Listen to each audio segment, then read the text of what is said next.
Up next in the stack, what would change if dogs could talk? Short Stack presents two different views on royalty, and technology proves that it can work and play hard. All that and more coming up next.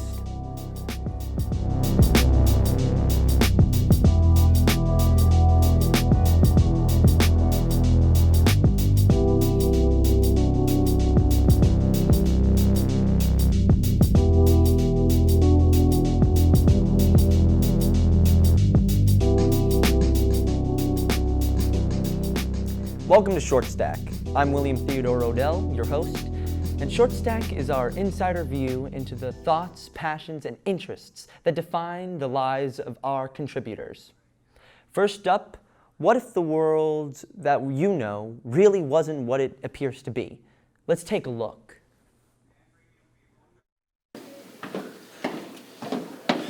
So, dude, how do you think you did on a math test? I know math. I've, never done an equation my whole entire life, actually. Not once.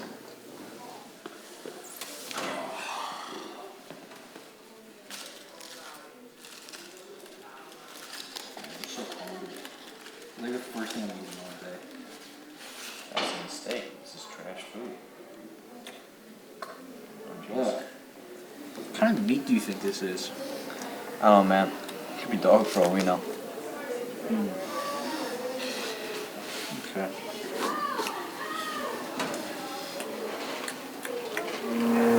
Yo, do you think if dogs could talk, they'd be forced to get jobs?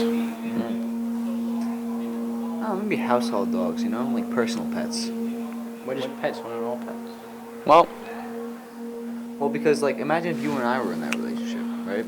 And you had the ability to talk and do things for yourself, but you were still considered my property. So it'd be like owning a parrot, basically. Nah, man. It's like, let's say you're this dog, and you I'm have with the you. ability to communicate and be self-sufficient, but you still let somebody else own and provide for you. Wouldn't you just do it yourself? I guess so. But little kids, for example, man, they can walk, talk, do things for themselves. They don't live on their own. They don't even vote, dude. Yeah, but that's different. I think it's good kids can't vote. Why? Well, because I feel like a lot of kids would just choose style over substance, Valid. They choose whichever politician has the nicest suit or the coolest hair or whatever government official is going to legalize pot in their state. It's like a dog following whoever's a tree, I'm not saying it's a bad thing. I'm just saying that that's not the best way to go about choosing someone, I think. Especially if that person's going to be running your way of life. That's pretty true. But adults can do the same things when you think about it. I don't know. I just think it's weird that adults run away to living, even though they have the same mindset as us. What do adults got that we don't? Or why are adults and children allowed to choose what they do, but dogs can't? Because dogs can't turn doorknobs. That's such a dumb joke. It's valid, though. Very true, my boy. Yeah, you mind if I play some music? Yeah, be my guest. Just that wacky stuff you seem to like so much. Why? Because it's annoying and I can't dance to it. So not every song needs to be disco and dancey. Yeah, but at least it needs to be coherent and make sense. It's honestly, I don't understand how anyone's into that sometimes. And honestly, I feel like sometimes you're not even into it. It's just you just listen to it because it makes you seem unique and you want to feel special. That's not true, dude. Why would you think that? I don't know. It's maybe you just want to play out this weird fantasy about how you're the outsider, but you're not. I don't try to look, I don't want to, I don't try to I don't,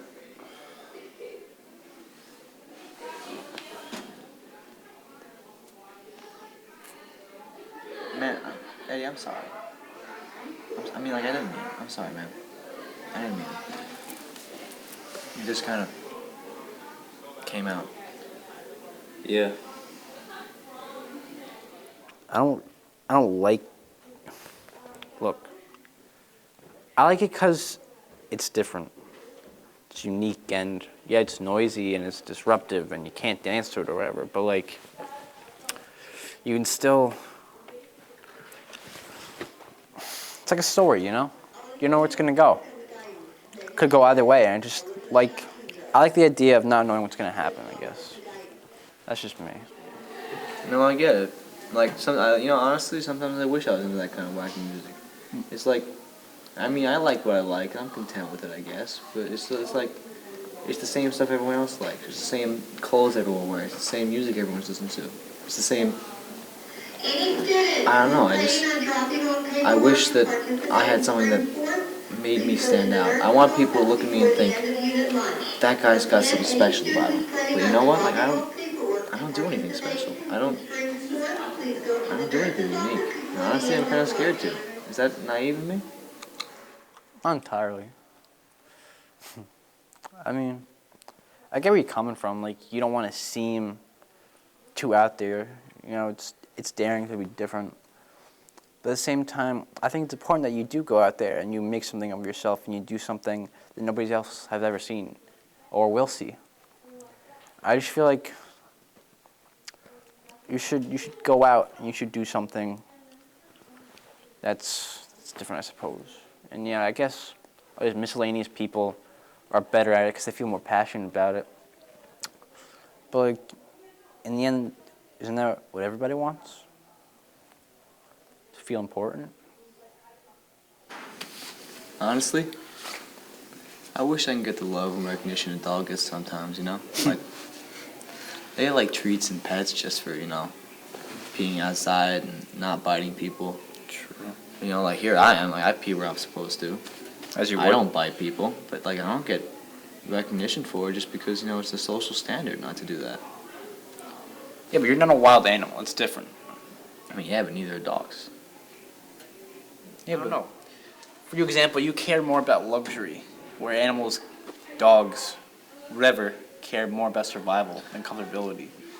So you're saying that the main difference between humans and animals is that humans want things while animals need things? Well, yeah. Think about it, man. Us humans, me and you, I assume we're both human.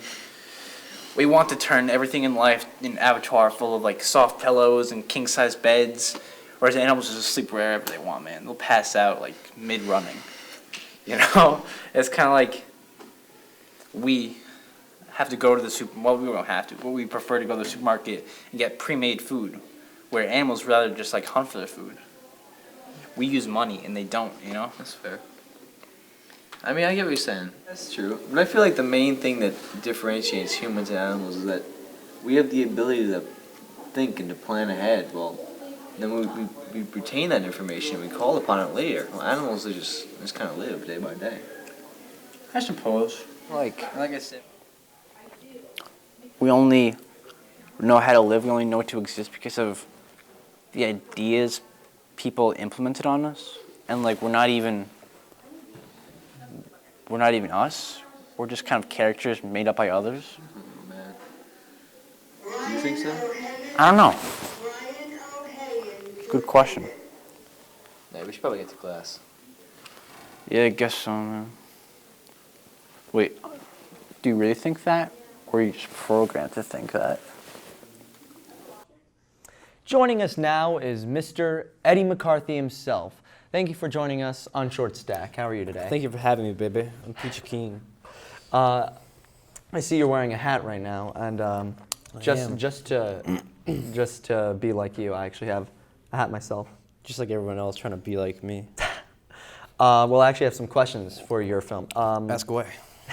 Did you direct it? I did. I did. You wrote it as well, and I know you produced it. Yeah, and I acted. And you acted in it. Did the whole 9 yards, man. It was all me. You're like John Krasinski in A Quiet Place. I am, man. I'm an all-star. What was your inspiration for your film? Well, my inspiration. I had a lot of inspirations, but one that comes to mind specifically is that Louis C.K. had this, regardless of what your opinions on him now, because there's a whole scandal. But anyway, he had this show back in the day called Horace and Pete, and it was just, they owned a bar, and these two brothers, and then people would come in, and they'd pontificate these, like, prophetic, philosophical ideas, and it was just, I don't know, I really enjoy that idea of people talking and talking about these controversial topics and just like, And you enjoy making like the audience think and Yeah.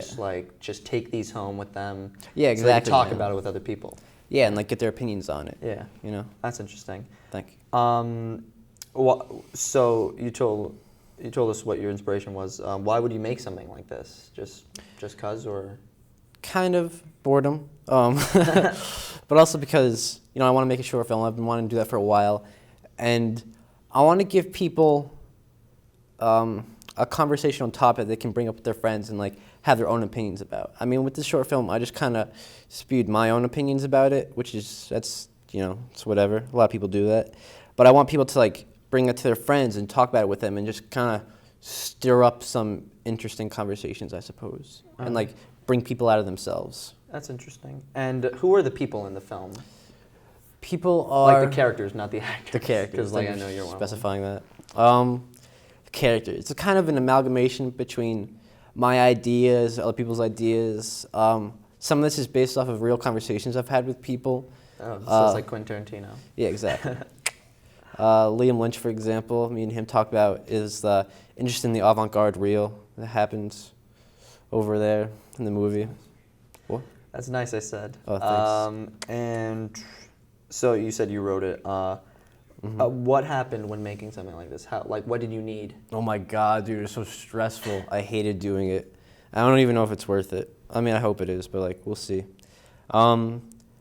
It took a lot of work, took a while to do it.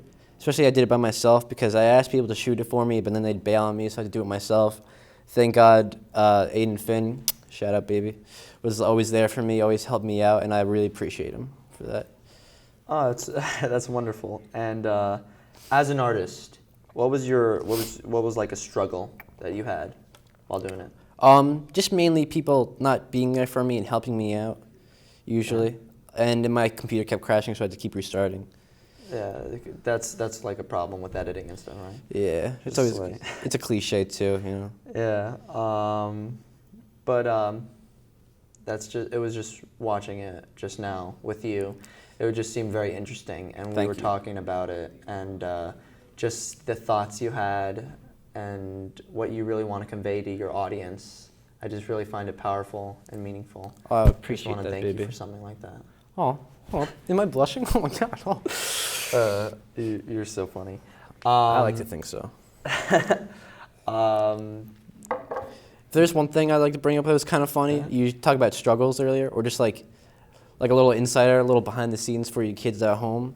There was a scene where it was a double shot of us, and there's a big red welt on my head, and that's because you know how Toys R Us is shutting down? Oh. Well, like Toys Were Us, right? But anyway, we were there, and I took like a weird little suction cup, and I put it to my head, and then I took it out, and that's why there's a big red welt. I just want people to know that. Okay, thank you so much, by the way. Thank you, just, baby. Just continue doing stuff like this because we need I more will. artists like you. And thank you for contributing. And we will be right back with more Stack. Maria, so how's work? It was fourth period biology. Our students just weren't getting how easily viruses spread. So Miss Bell and I had them role play a zombie virus outbreak. By the time they had all learned the lesson, all the living were dead. Hey, how's your job going? That big sales meeting I planned? Next year, I might get to go. Cool. So, I just moved in with this family, and it's embarrassing. The little one, he likes to go outside and crawl around in the giant litter box. I don't know what he's doing. I mean, I was born and I knew how to use the litter box. Look at that. That's disgusting. Oh, poop already. You're making me nervous. Oh, okay, I can't look at this anymore. I really hope he grows out of this, for his sake. Welcome back to Short Stack. I'm William Theodore Odell, your host, and royalty often lives in a world that the common man will never know. But what happens when a king gets what he needs instead of what he wants? Here's the story.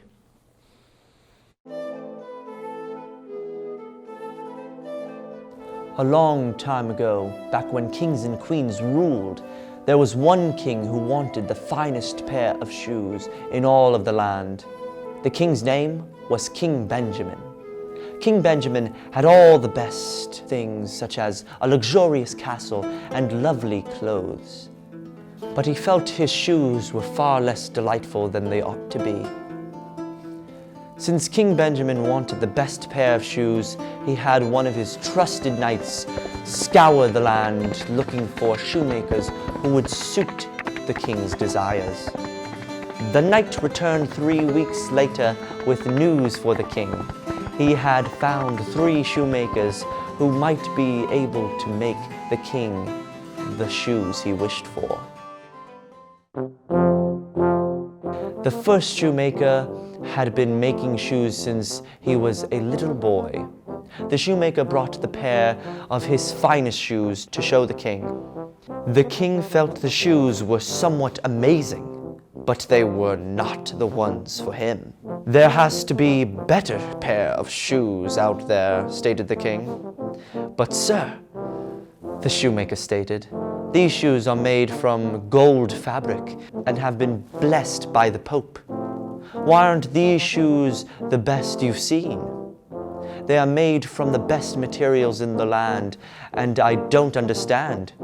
King Benjamin told the shoemaker that he was thankful that he brought his shoes, but they were not the shoes he was looking for. The second shoemaker went in to see the king with shoes made from Egyptian linen, worn by King Tut himself, and they were covered in gold and diamonds. The shoemaker said to the king, "These are my finest pair of shoes." King Benjamin looked at the shoes for a minute or two, and then turned to the shoemaker and said, "These shoes look quite amazing, and are a pair of shoes I have never seen before. But they simply are not for me. Thank you for bringing these wonderful shoes to me and allowing me to look at them, but I have to decline." The third and last shoemaker approached the king with a shiny golden box with a large lock on it to keep it shut. "What is in the box?" King Benjamin thought to himself. "Surely these shoes are the ones that I have been looking for, the greatest shoes ever made." Before the shoemaker could even open the box, the king declared, "I will take them. Take this money and leave now." The shoemaker was in shock, but did what the king asked, and left with the 2 other shoemakers. Once the shoemakers were gone, King Benjamin ordered his guards to leave so he could be alone with his new shoes. To the king's surprise, in the nice box, he found just a note. The note said, "Focus on enjoying what you need and try harder to ignore your greed." The king sat, stared at the note, and pondered its meaning. He realized that the third shoemaker was sent to teach him a lesson that money can't buy everything. He was suddenly a very happy man.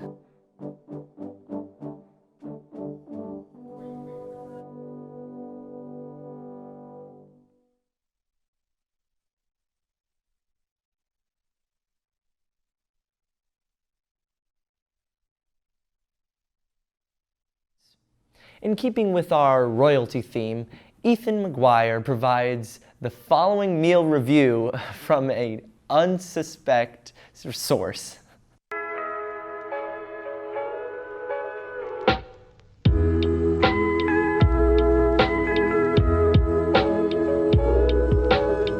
Hi, I'm Ethan McGuire here from Amazing Eats, and today we got the new Burger King Sourdough Bacon King.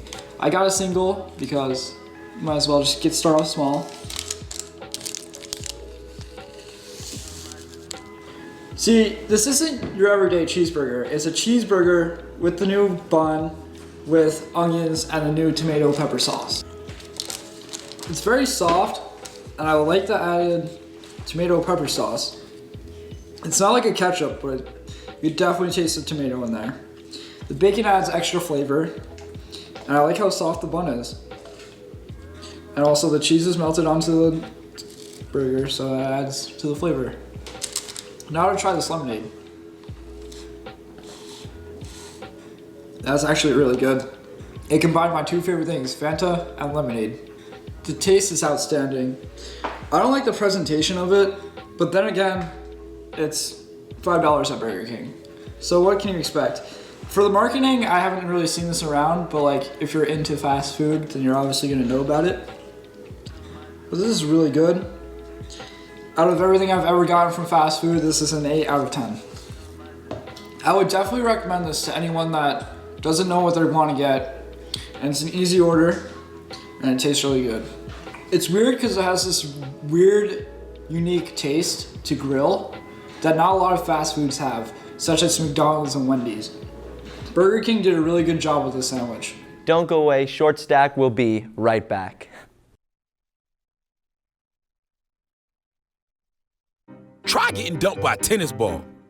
My ex-owner drove me out to the woods, yelled fetch, and by the time I brought the ball back, he was gone. Yeah, I was pissed. But the folks at the shelter helped me let go of my anger. I learned coping skills, like taking it to the hole. Boom! Now I'm ready to fetch again. But how about I throw and you run and get it? So, I'm kind of new here, but I've noticed a trend. My human does this funny thing where she goes around and gets all my toys, and then she hides them in that basket by the door. But it's always the same basket, and it's always in the same place. And then she acts so surprised when I find them, but, she's putting them in the same basket. Again. It's like, hello? That's where you put it last time. You were the worst at hide and go seek. Welcome back to Short Stack. I'm William Theodore Odell, your host. When it comes to computers, people are usually a PC or Mac person. Put a Mac wizard at a PC, and suddenly they are in a foreign world. But a Mac person put a PC person with a Mac, and the complaints will soon begin. This endless struggle also extends to a non-linear editing. Take it away, Gabe. Adobe Premiere and Final Cut Pro 10 are two of the most popular video editing tools out there. But how do they stack up against each other?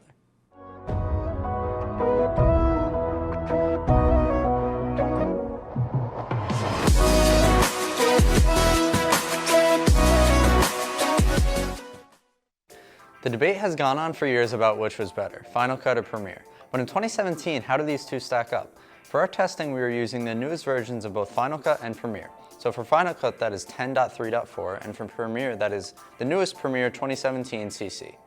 For our testing, we used a late 2013 Mac Pro and a multitude of clips to simulate different workloads people would be putting on these programs. For the first test, we dropped the first OS segment onto the timeline to see the performance of each editor. Final Cut finished the project in 1 minute and 15 seconds, while Premiere completed it in 1 minute and 38 seconds.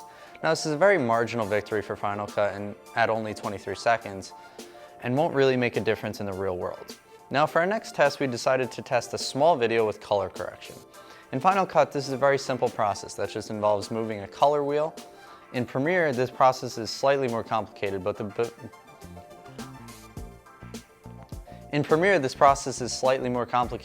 benefits of Lumetri color outweigh any complications and are no comparison to what Final Cut can offer.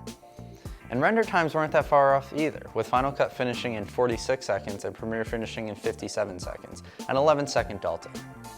Now our test really didn't compare well with other tests done between these two pieces of software and other comparisons online.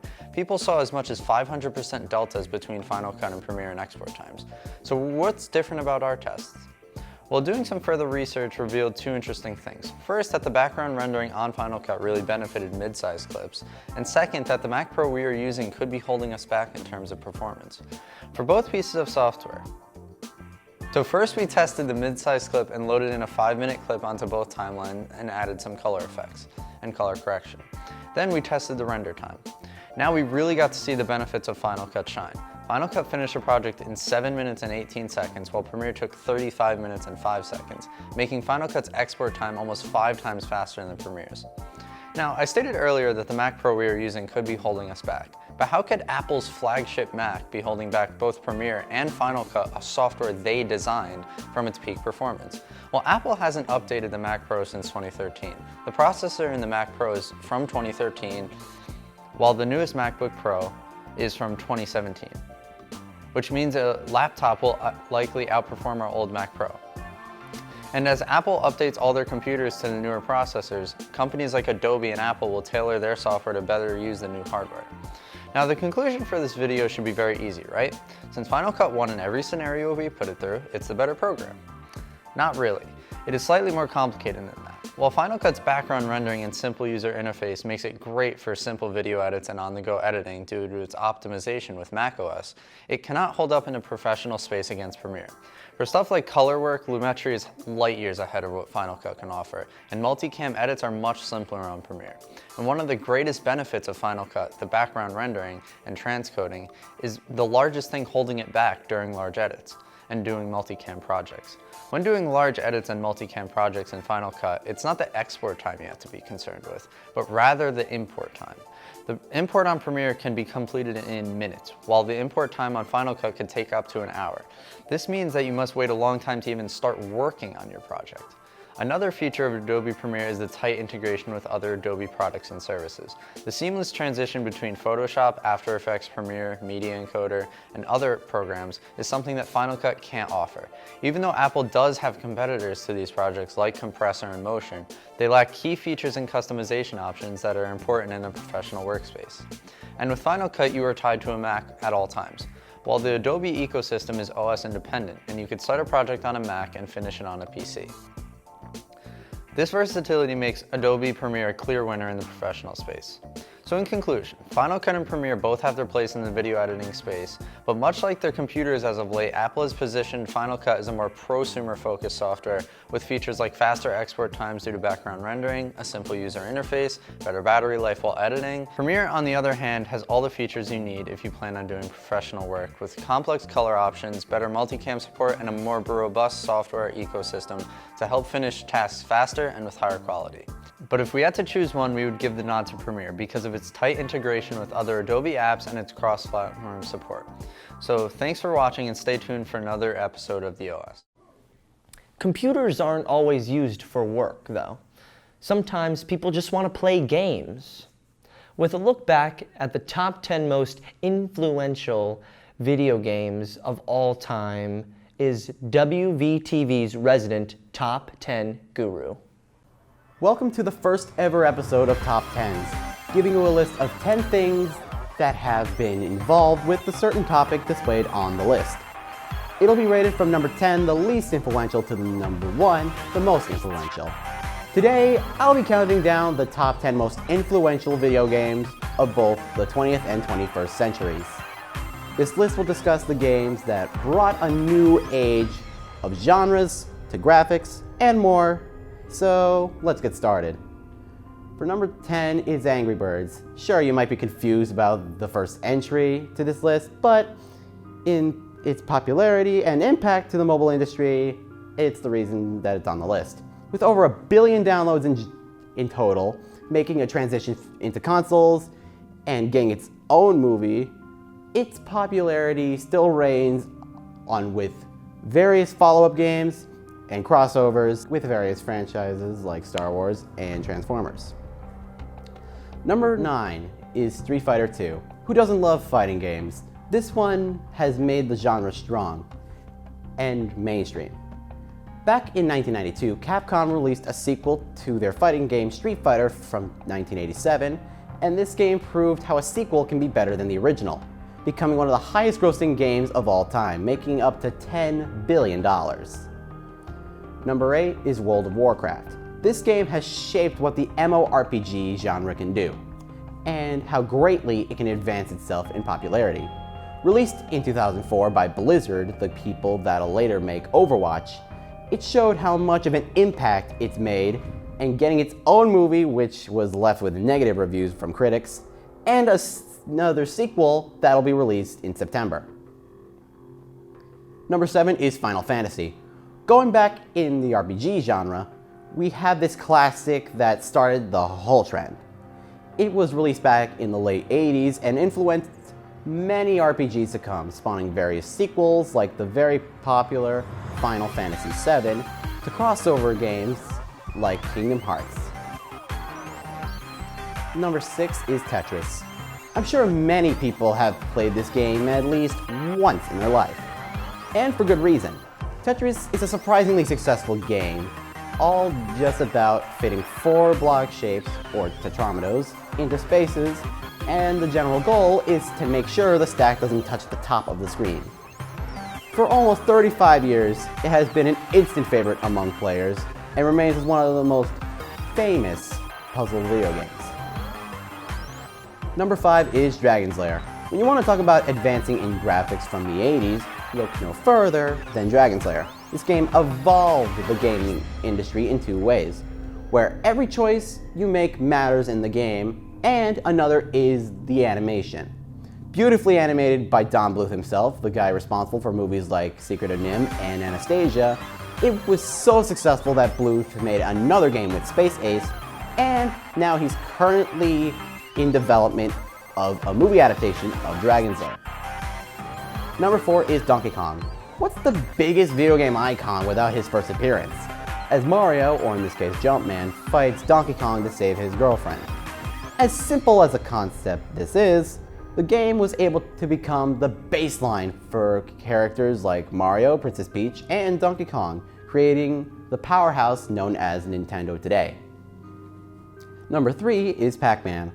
Everyone knows how Pac-Man works. Eat pellets and avoid getting killed by the ghosts Blinky, Inky, Pinky, and Clyde.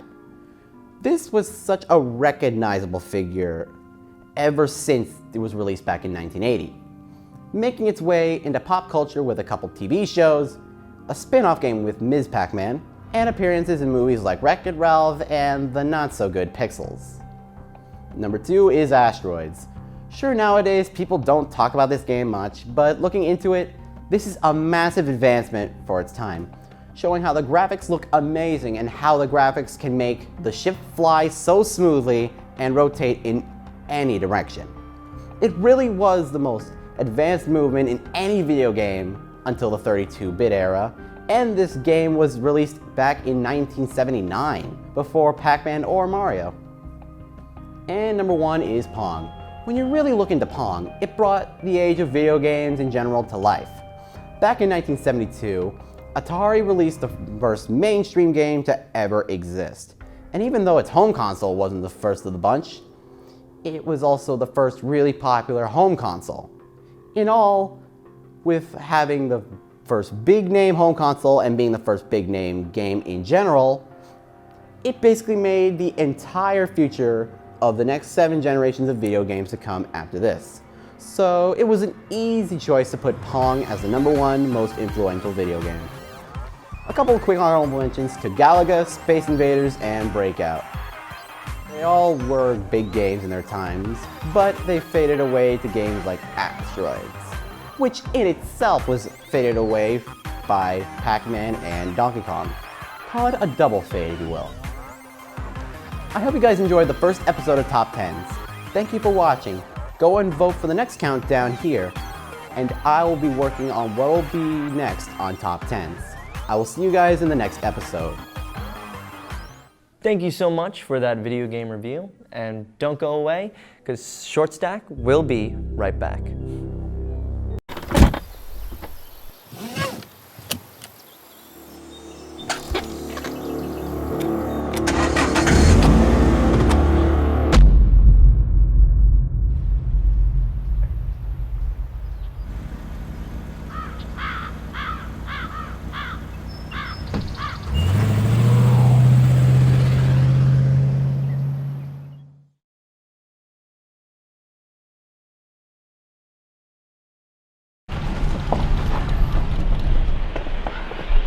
Got a quarter?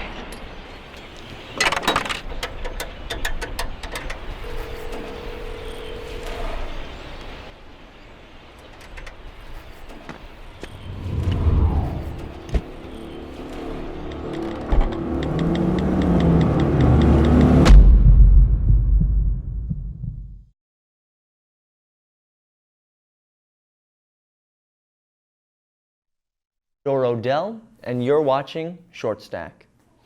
Our final story is a story about feeling forgotten and about how things may not always be as they appear.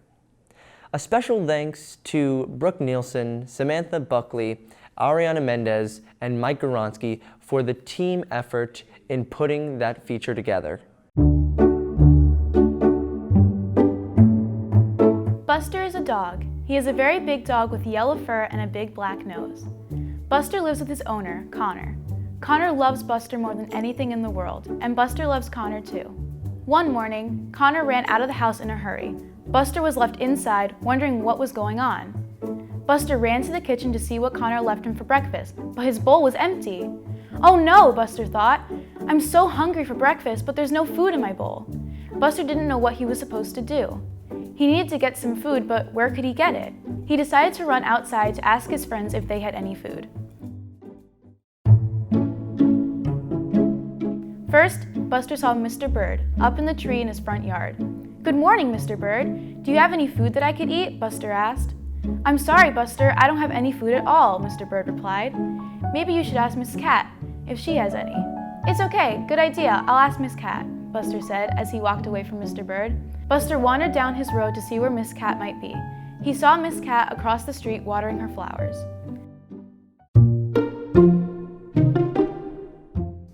"Good morning, Miss Cat. Do you have any food I can eat?" Buster yelled. "I'm sorry, Buster, I don't have any food at all," Miss Cat yelled back. "Maybe you should ask Miss Squirrel. I think I saw her eating acorns this morning 2 houses down the street." "It's okay, thanks, Miss Cat. I'll ask Miss Squirrel if she has any food for me," Buster responded. Buster walked down the street 2 houses just like Miss Cat suggested. He saw Miss Squirrel climbing down his tree. "Good morning, Miss Squirrel," once more Buster asked. "Do you have any food I could eat?" "I'm sorry, Buster, I don't have any food at all," Miss Squirrel replied. "I just finished my last acorn a minute ago." "It's okay, I'll see you later," Buster said. Buster was hungry and wondering where Connor went and why he didn't leave him any food. He was very sad and started to walk home to wait for Connor to get back. As Buster approached his house, he saw Connor's car pull into the driveway. He ran up to Connor and started jumping with joy. "Hey buddy, I'm sorry I ran out without you. I had to go pick up some food for you to eat," Connor told Buster. "Are you hungry? I'll give you some breakfast." Buster followed Connor inside the kitchen, wagging his tail all the way there. "Here you go, buddy. Fresh food just for you," Connor said as he filled Buster's dog bowl up with food. Buster gobbled up his food in less than a minute. "Wow, you must have been very hungry, Buster," Connor exclaimed with laughter. Buster jumped on top of Connor, who started scratching Buster's ear. "I love you, Buster," Connor said. Buster licked Connor all over his face to tell him that he loved him too.